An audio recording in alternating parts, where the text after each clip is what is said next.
Brew World Order is an official program of the Brewtubers Online Brewers Club Network, featuring the latest news, updates, and interviews from the Brewtubers community. So sit back, relax, and crack open that freshly made homebrew and join us as we get to know the Brewtubers from your favorite online brewers club.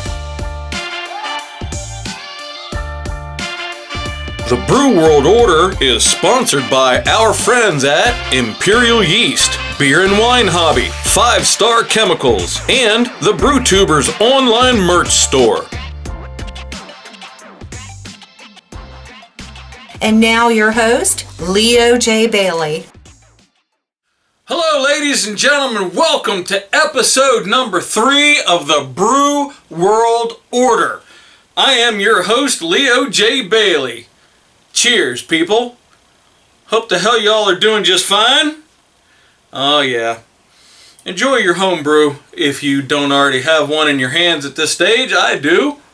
That is my most recent Belgian Wit. I think I might have posted a picture on the Discord. Hey, if you people are not familiar, the Brew World Order is an official program of the Brewtubers Online Brewers Club. Check us out on YouTube, online at www.brewtubers.com. You can find us on Instagram, Twitter, MeWe, Facebook. You name it, we're out there, people. We got a whole host of some new members here lately, which I think is very, very cool. We are also in the midst of a yeast experiment for the club, but more importantly, coming up very shortly is going to be a 2-part interview with the Wally Feck, the man, the myth, the legend himself. We're going to have a little chat with him coming up. Cheers, I guess. I should go ahead and get into this. It's mine. I like it. I love my Belgian Wit. Damn, that's tasty. And it's about the right time of year for it. Look, not a whole lot to talk about with the club this particular month. Financials, everything typically is looking really good. We're solid. We're gaining new members, which I really think is very, very cool. But I do need to update you. So this first segment's going to be relatively short. We're going to save lots of time for Wally. The Yeast Experiment, the 2021 Brewtubers Yeast Experiment. A couple of changes have happened. So let me update you if you're not already aware.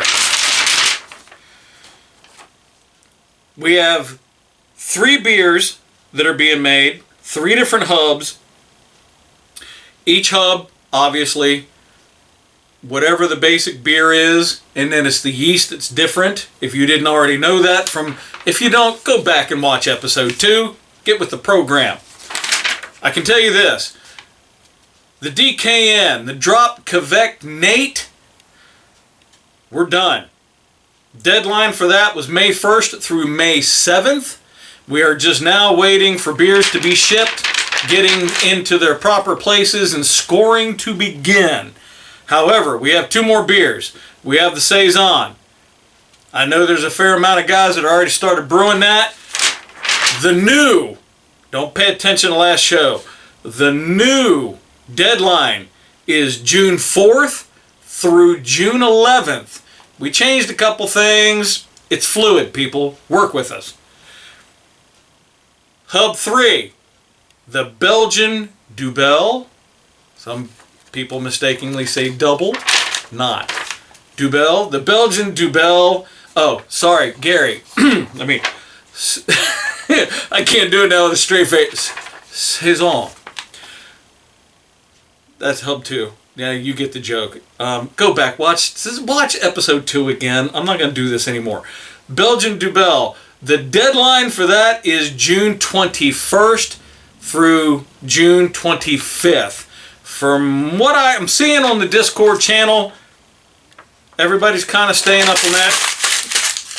We're done. That's the latest update. Those are your new deadlines. Get with the program. Check out the Brewtubers online page. look up the Discord channel. I think guys might dig that. I know that there's some fun stuff that's been happening. Dr. Hans, I guess, had an interview with Sarah Flora. I'm not even going to talk to y'all about how much some of the guys bust on me for that. I'm going to be nice. Y'all just, Sarah, you're awesome. If you're ever going to become a member of Brewtubers, we'd love to have you. I'd love to do an interview with you if you're ever interested. I know we're just peons here, but, what are you going to do? Hey, coming up, I told you the first segment is going to be really, really short because I want to save some time for Mr. Wally. Coming up, we're going to have a little two-part interview with Mr. Wally Feck. We're going to catch up on him. You get to know who he is a little bit. I'm not going to get on him. He promised me not to pick his brain too much. I'm not sure how much is really in there to begin with. We'll see him up next. Interview coming up. You get to catch one of our commercials. Hey, one of the reasons that we do this is we have sponsors that help us with the yeast and help us with the materials and the grains and the hops and everything that comes with it. So over the course of this particular program, you're going to see something from our friends at Imperial Yeast and our really good friends at Beer and Wine Hobby. See you all up next. You guys get to see Wally real shortly. Rock and roll. See ya. Cheers. Imperial Yeast was founded on the ideal that if you are going to do something, do it right. Through many years of experience in liquid yeast and craft brewing, they understand that home brewers and pros alike need access to better yeast, service, and support. Their staff has decades invested in liquid yeast and professional brewing, alongside countless afternoons and evenings spent home brewing. Imperial Yeast. Pitch right.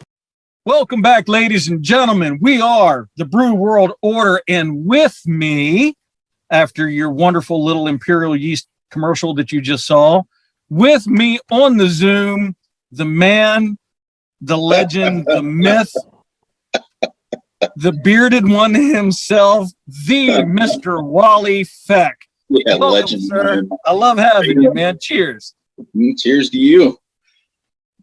And what happened? What do you happen to be drinking this evening?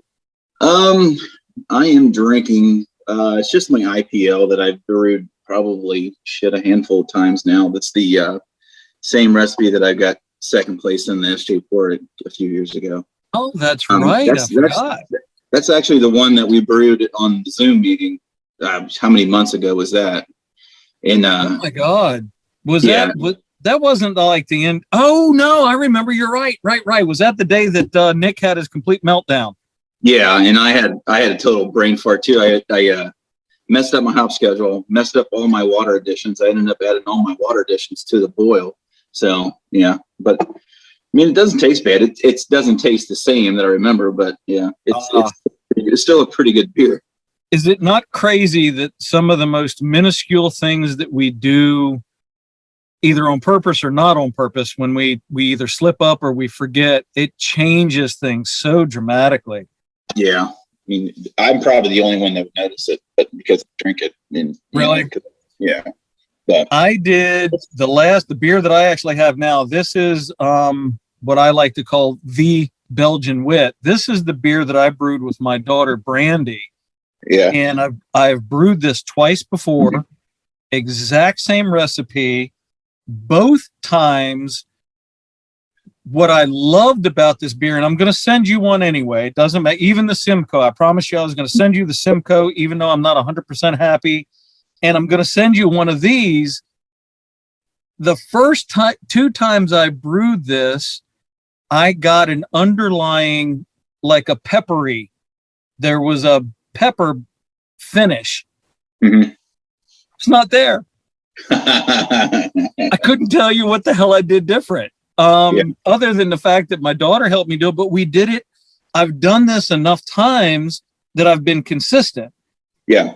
Everything tastes exactly the same. It's got the coriander. It's got the little bit of orange. It's got the citra.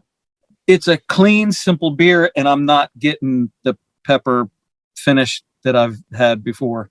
Well, you never know. Mm. So much that can happen. My God, man. And well, if anybody were to know that, it would be you. How long? Well, two questions. Part one, how long have you been brewing? You've been at this for a bit. So I am just hit my 11-year mark as far as home Really? brewing. I got my first kit when my oldest daughter was 1. So Okay.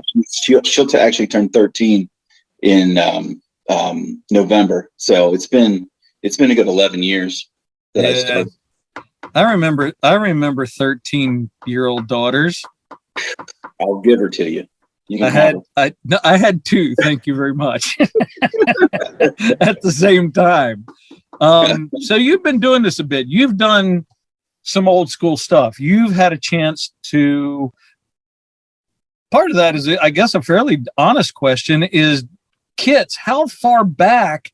Because you might know this. I don't. How far back did supply houses start offering kits? Do you know? You know, when I first started, there's a company that a lot of people may have heard of, it's Listerman Supply, Okay. which in Cincinnati they've been doing it forever. That was where I got my first kit. The wife actually ordered it on the internet, and they sent it to me. It was just a carboy, a bucket, an ingredients package. It was LME, a little bit of DME, but really around Cincinnati there was those guys. But there was also Paradise Supply, and they're still in business too. And Paradise is just not too far down the road from me. Okay. But upon that, I was doing some research, and there was, of course, Northern Brewer's been around forever. In was it Midwest that the same company. Right. So there was Midwest, and I ended up buying. I bought my first kegging system from Paradise. Then I bought my additional keg from Midwest. So then there was it Texas Brewing Supply? But those guys have been around ever since I've started doing it. I've never heard of them. Yeah, and just on the Google helps me out. I can't do anything alone. I think we are a slave to the Google. Yeah, well, you got computers, you don't have to commit anything to memory. Yeah, this is the God's honest truth. So that does kind of surprise me because when I started, like I said, I think you know this, I've only been doing this about 5 years or so. Yeah. And I started with Northern Brewer kits. Northern Brewer was really the only supply shop that I knew of. Yeah. For at least on the short term. And then it's guys like you and Nate. And then as I became more familiar with the Brewtubers that other guys were using supply places. My oldest memory of anything brewing was a buddy of mine. Michael was such a cool dude. And we're talking back to 1995, 96. Mm-hmm. And he loved old school Belgian style beers. I didn't have a palate for that crap yet. Oh, that does take a palate, yeah. I was just getting into that Sam Adams Boston Lager, Boston Ale, which I thought, this is the world of craft beer, which I think a lot of us probably did in the early 80s or whatever, but he brewed and it was so old school, man. It was coolers. And I don't remember a carboy ever being in his stuff. I never knew where he got his ingredients from. It had to be local shops. Yeah. So I would suspect that between the local stuff and what little bit, as we started getting online, in the mid 90s, whatever, that's where you probably came from. Yeah. Well, I started it. Remember the guy that started Dogfish Head, right? Santel Gianni. Right. Remember the TV show that he had? There was only 8 or 9 episodes. No. Oh yeah, you go do the Google search. No, I did not. Yeah, and that's what got the bug, because the whole kind of emphasis of this movie, the shows was, if I can do it and you can do it, kind of thing. That's how I felt. So I was like, well, shit, if he can do it, it looks interesting. I like beer. at the time I was still that kind of macro lager kind of, go to the store and buy some Budweiser or Miller, right? But then I started drinking some local stuff around here. I started out with stouts, and it kind of worked my way up to ESBs, and kind of worked my way into IPAs, right? Okay. You just can't pick up an IPA and just kind of like, oh, this is great. You got to kind of that's kind of one of those things where I think we all slowly you either really start delving into them or you don't, kind of deal. I gave my wife a ruination one day. Here, Heather, try this. And she tasted it. She's like, what the fuck are you doing to me? It was she absolutely scraping her tongue at me, literally. She was just like, what have you done? Out the door, man. I remember the first Stone that I had was a 12-ounce bottle of, I think it was 12. No, it might have been a Bomber. I don't know if they did the 12s yet. I did a Bomber of the Arrogant Bastard. Oh, yeah. My first Arrogant Bastard. Wow. Well, go ahead. No, I was going to just say, wow, that was a door opener, man. Yeah, the very first Arrogant Bastard I ever had was the oaked. I don't know if you remember that years ago. They had an oaked version out in Bombers, and it was too much beer for me. Oh, the bourbon barrel, the aged? Oh, maybe, but it's been 7, 8, 9 years ago. It's been a long time, but the flavor and just everything was just too much for me at that point. Oh, really? I really enjoy it. I like Arrogant Bastard now, and it's been a couple years since I've had any, but yeah, it's really good. I mean, it's a big ass beer, It's a big ass beer. Yeah, man. It's just a lot of beer. I think when it comes to Stone, since we're on the subject, I started delving into almost everything that I could find that they had. And given the East Coast, before they ever came to Richmond, Virginia, distribution wasn't all that great. You never had that many choices. Yeah. But there was I'm going to say 3 years ago or so, the best beer that I think, the Citricato. I don't know if you ever had that. I don't know. I don't think I have. It was Bombers only, one summer, heavy avocado and citra hops. And it is I still have empty bottles of it that I want to make into glasses because I loved it so much. Yeah. And I would go to every supply shop that I could find and try to steal as much as I could. But I wasn't an a-hole because I was someplace where they had 5 bottles left and it was near the end of summer. And I only bought 4 just so whoever could get one, because I didn't want to be that guy. Yeah. That's kind of when they started the Enjoy By series. That's kind of how I felt with Enjoy By. I was a big Stone fanboy for a long time. Really? Were you really? I love. When I think of a West Coast kind of IPA, that's what I think of. Stone. I think they kind of made it. I still have yet to make it to Richmond, Virginia, which I'm hoping to do. We did stop in on a trip once, but they weren't open yet. We had to keep trucking down the road, so kind of sucks. Well, you are from roughly around the Cincinnati area. Yes. What's the number one go-to brewery you have there? For me, we're talking like pre-kids or post-kids, but the wife and I I like Little Miami in Old Milford. The beer's good. They've got some pretty good pizza there. One thing that I bitch about is that in Cincinnati, if you got a tap room, there's a lot of tap rooms that have pizza, right? And it's just okay pizza, which I'm good with okay pizza because I just like pizza. But we like them. I mean, they're fairly local. They're within half an hour driving range for us. Okay. It's right on the Little Miami River. Actually, when we'll go canoeing during the summertime, we can actually stop and go and get a beer or whatever. But then there's a couple really close to me. Mount Carmel's close to me. They're within probably 5 minutes driving for that. And that was that company that really turned me on to craft beer with their stout, then their ESB, and some other things. And Paradise. What was that? I was going to say, really, that's pretty cool. Yeah. And they used to sell everything in growlers. That was the only thing that you could buy was growlers. Oh, wow. It hasn't been probably the last, 5 years or so, probably maybe less than that, give or take a year, that Ohio actually had tap rooms for beer. They had tap rooms for wine, but you couldn't go into a tap room for beer. But yeah, everything they sold was in growlers, so you had to drink it in a few days, otherwise they'd be flat. But yeah, then Paradise Supply, they started doing They started brewing a few years ago, and their beers are pretty good, and their tap room's really super nice. It's small, but the guys are really nice there. They're used. Well, I mean, I could talk for hours about local breweries, but for me, I like going down to Old Milford and going there to Little Miami. But dude, that's cool. The thing about breweries and pizza, I mean, there's two things. One, I've got a little brewery not 2 miles from the house. They do the wood oven, baked oven type things, wood fired ovens. My God. And the second thing is pizza's a lot like sex. Even bad sex is good sex, man. Exactly. No matter how you look at it.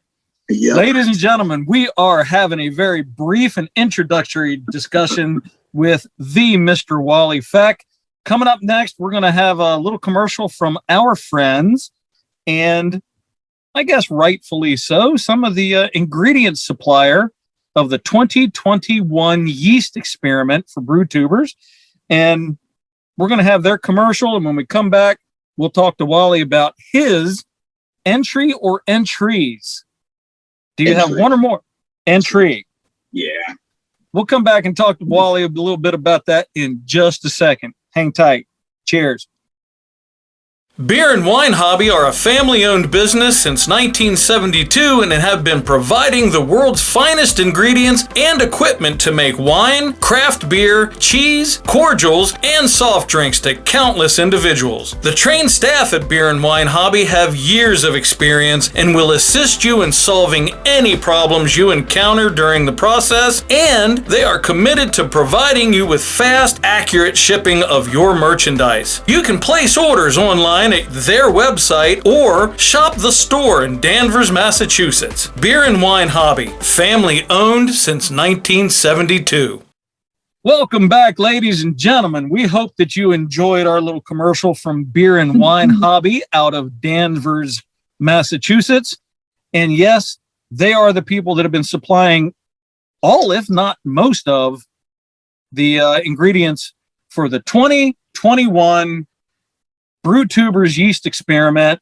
And since we are having an interview and a discussion with the Mr. Wally Feck, let's talk about Wally. I do know Bertie has informed me that Wally is in the experiment this year. And of the 3 hubs, he's in number 1. I believe, Wally, you are doing the Drop Quebec Nate.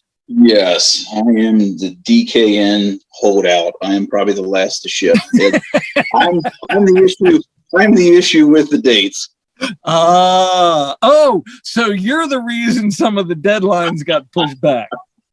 I understand. I'm busy. I'm not involved. I do not have a dog in this hunt, so I have no idea what you want to go through. I'm going to make sure Nate's compensated. I'm going to make sure everything's smoothed over him. I'll blow in his ear and rub his neck, whatever he needs, and everything. Yeah, that'll probably do it for him. See, whatever. It's fine. He loves me. We've shared a lot of food over the years. Yeah, I mean, yeah, I could see scratching behind the ear, and he'll probably be all right. Yeah, you want to see his leg? You scratch it behind the ear, and it's just.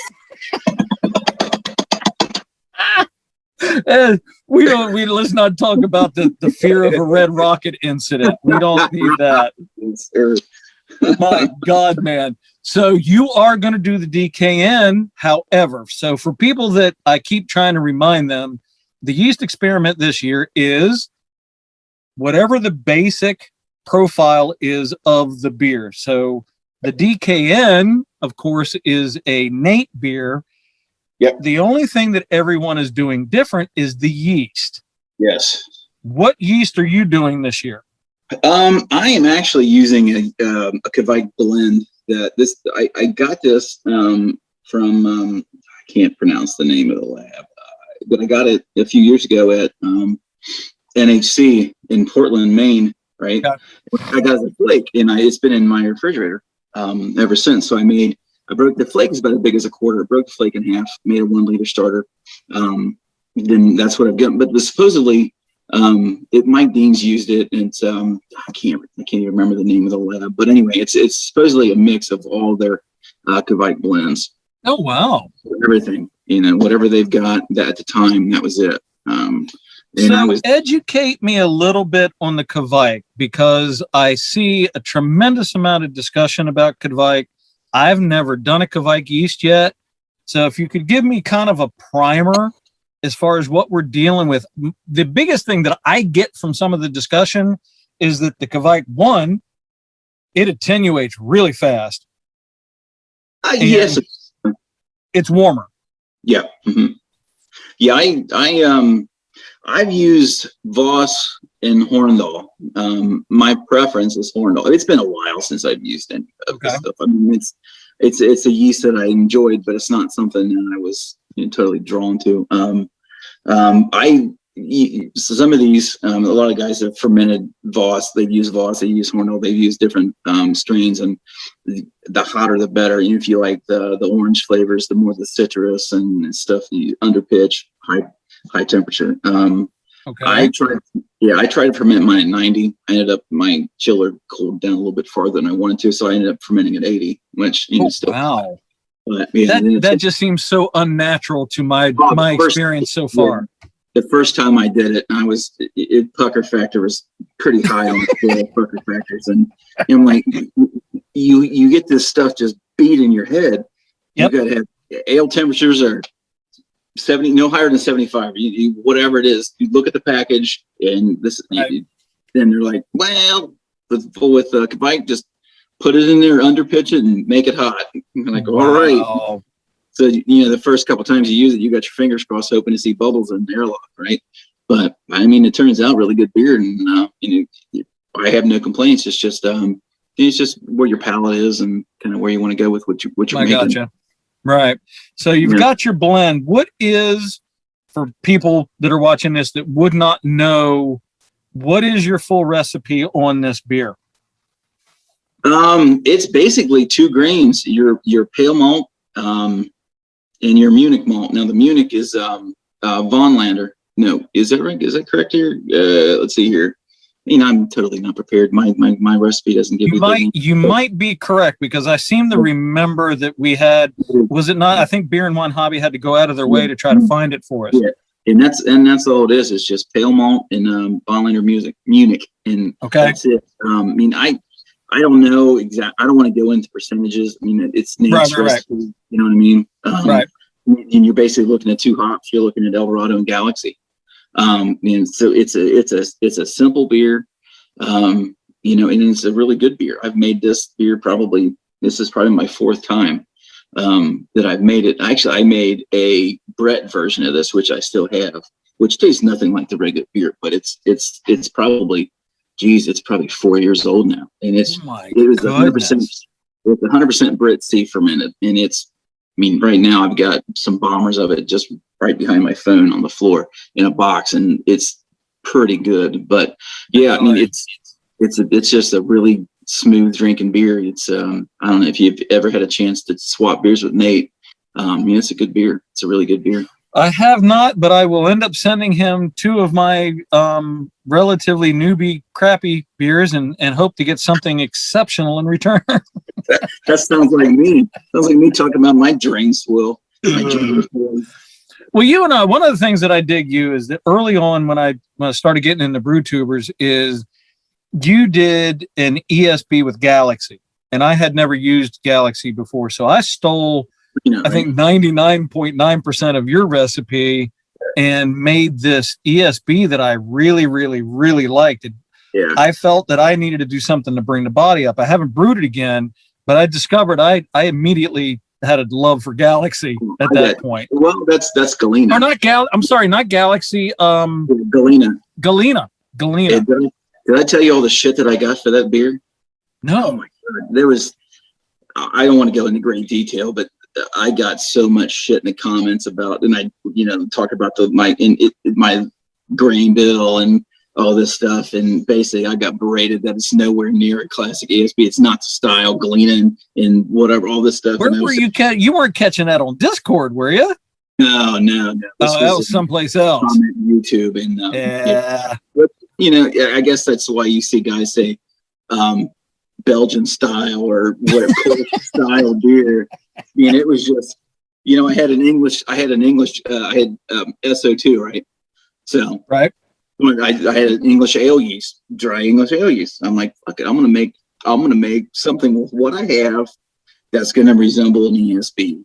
So looking through everything I've got, I went through Beersmith and I, you know, tweaked the color, and I knew what these grains were going to give me. Right. And Galena is, you know, it's kind of melony, kind of. I figured this stuff would work really well with the grains that I had, and it was a good drinking beer. I mean, it's nothing exceptional, but you know, it was an easy drinking beer, and it hit all the notes that I wanted. Yep. I found my version of what you brewed to be, it disappeared really quick. I thought it went down, you know, really, really well. I'm hoping to do that again at some point.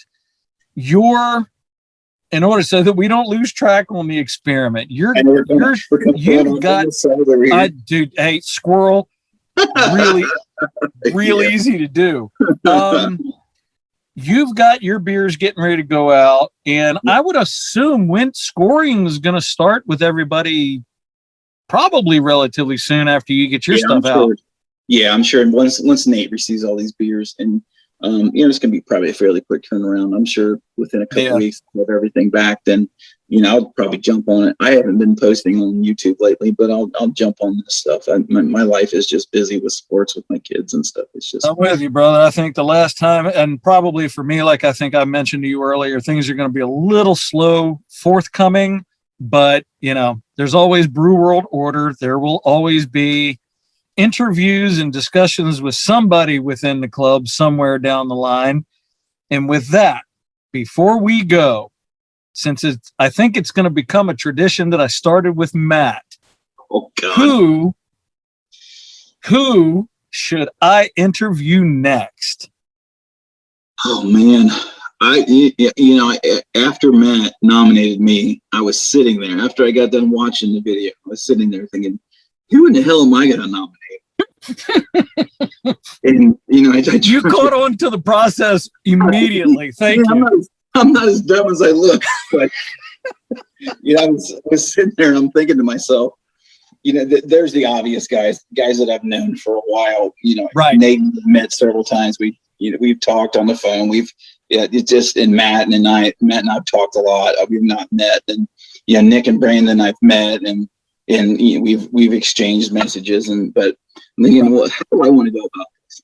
Do I want to nominate someone that I already know quite a bit about, or I want to nominate somebody that I don't know so well? So I'm thinking either Dennis or Dave, right? Because I don't know either one of those two very well, other than the videos. Now Dave doesn't put out as many videos as Dennis, but Gary doesn't know the difference between Dave and Dennis. So no, he doesn't. I don't know what to do. Should I just flip a coin?